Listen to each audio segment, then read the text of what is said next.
Hello everyone, welcome back to my channel. मेरी इस journey में आप सबका स्वागत है। मैंने ना आपसे बताया था मैं एक बुक का रिव्यू कर रही हूँ जिसका नाम है रिच डैड पुअर डैड। मैं एक बहुत बिजी वूमेन हूँ because I am a mother of 4 month old baby and मैं अपने इस बिजी शेड्यूल्स में से भी 10 मिनट डेली निकालती हूँ एक बुक रीड करने के लिए। उसके कुछ पेजेस पढ़ती हूँ जो कि मैंने कंसिस्टेंसी से मैं पढ़ रही हूँ, चाहे मुझे किसी भी टाइम मिले मैं उसे रीड कर रही हूँ। तो मैं आपको इस बुक के बारे में बताती हूँ। देखो, मैं पॉइंट टू पॉइंट तो नहीं बता सकती क्योंकि ये तो नाइंसाफ़ी हो जाएगी बुक के साथ। आपको खुद ये बुक पढ़नी है, खुद परचेज़ करनी है, बुक पढ़नी है। देखो, मैं कोई पब्लिकेशन नहीं कर रही हूँ, ठीक है। मैं सिर्फ अपने पॉइंट ऑफ व्यू से आपको बता रही हूँ कि आपको ये बुक रीड करनी चाहिए। 10 मिनट निकालना और ये बुक रीड करना। फर्स्ट मैं आपको इसकी बुक के बारे में बताऊँ तो इसके ऑथर हैं रॉबर्ट टी कियोसाकी, जिनकी को ऑथर हैं एक सैरोन करके। सैरोन एक फीमेल हैं जो कि हाईली एजुकेटेड हैं उस टाइम की। 1976 के अप्रोक्स की ये बात है।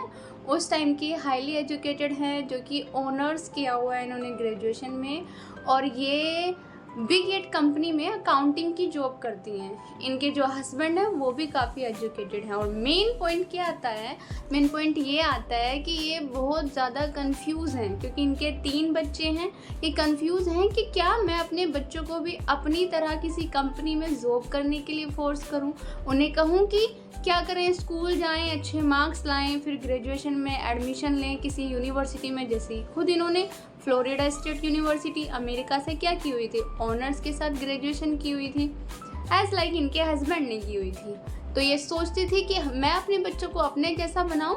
या फिर इनकी मुलाकात हुई रॉबर्ट टी कियोसाकी से, तो इन्होंने सोचा कि रॉबर्ट टी कियोसाकी की तरह, जैसे रॉबर्ट टी कियोसाकी ने एक गेम के थ्रू, एक गेम है बहुत फेमस उनका, केस फेलो उन्होंने एक वो बताई हुई है। जैसे कि आप इस पे देख सकते हैं, ये लिखा हो यहाँ पे, मैंने फ़ोटो लगाई हुई है केस फेलो करके। इसके थ्रू इन्होंने बहुत ही सिंपल लैंग्वेज में अकाउंटिंग के बारे में समझाया हुआ है, जिससे बहुत ज़्यादा अफेक्टेड हुई सैरोन। और उन्होंने सोचा कि मैं अपने बच्चों को इस टाइप की एजुकेशन दूंगी जैसा कि रॉबर्ट टी कियोसाकी ने दी, जो कि हमें स्कूल से नहीं मिलती। मेनली आप देखते होंगे कि जो अकाउंटिंग है वो हमें डायरेक्टली हम अपने स्कूल में नहीं सिखाई जाती। तो इस बुक में आप देखोगे कि कैसे स्टोरियों के थ्रू रॉबर्ट टी कियोसाकी को उनके डैडी ने क्या किया, उन्हें अमीर बनने की सलाह दी। आप इस बुक को पढ़ोगे तो आपको सच में बहुत इंटरेस्ट आएगा। तो आप एक बार पढ़ के ज़रूर देखना, 10-10 मिनट डेली निकाल के। आपको क्यूरियोसिटी होगी कि 10 मिनट नहीं, मैं 20 मिनट पढ़ूंगा, एक ही दिन में ये बुक पढ़ लूँगा। सबको होती है, आपको भी होगी, जैसे मुझे हो रही है इस टाइम। अच्छा, तो मेन पॉइंट पे आते हैं, स्किप दैट पॉइंट, सर उनके टॉपिक से भटकते नहीं हैं, हम मेन पॉइंट पे आते हैं। रॉबर्ट टी कियोसाकी जो कि इस बुक के ऑथर हैं, और मेन पॉइंट उनके 2 डैडी हैं जो कि एक बहुत अमीर हैं और दूसरे बहुत गरीब हैं। अब मेन इसमें आता है कि रॉबर्ट टी कियोसाकी किससे ज़्यादा प्रभावित हुए, वो अपने अमीर डैडी से ज़्यादा इफेक्टेड हुए।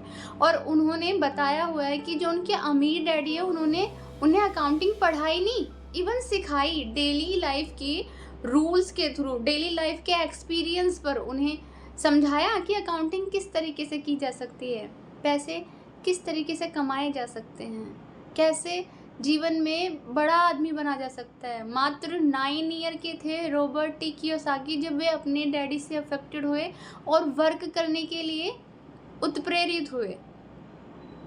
अच्छा, मेन हमारे यहाँ 9 वर्ष के बच्चे को इतनी कोई नॉलेज नहीं होती, लेकिन हम देखते हैं कि फ़ॉरेन में क्या होता है, छोटे छोटे बच्चे भी क्या करते हैं, इनिशिएटिव वर्क करते हैं जिससे उन्हें इनकम होती है, बिकॉज उन्हें सीख इस तरीके से दी जाती है। और हमारे यहाँ तो ऐसा नहीं होता।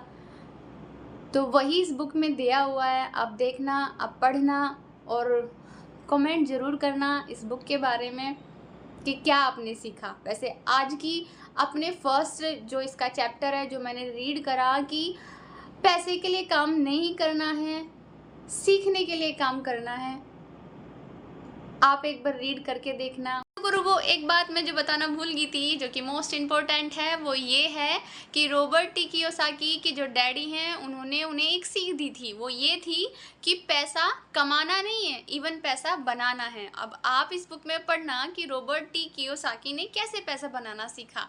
तो मैं भी आपको कहूँगी कि अपने आप को बार बार पिंच ना करें कि पैसा कमाना है कमाना है कमाना है, नहीं, पैसा बनाना है। और इवन अपने बच्चों को भी अभी से अकाउंटिंग की ऐसी नॉलेज देनी है कि वो पैसे को किस तरीके से सेविंग करना है, कहाँ इन्वेस्ट करना है, कैसे कमाना नहीं, कैसे बनाना है, पैसे से पैसा कैसे बनाना है वो सिखाएं। अब वो आप पर डिपेंड करता है आप कैसे करते हैं। Bye, thanks for watching.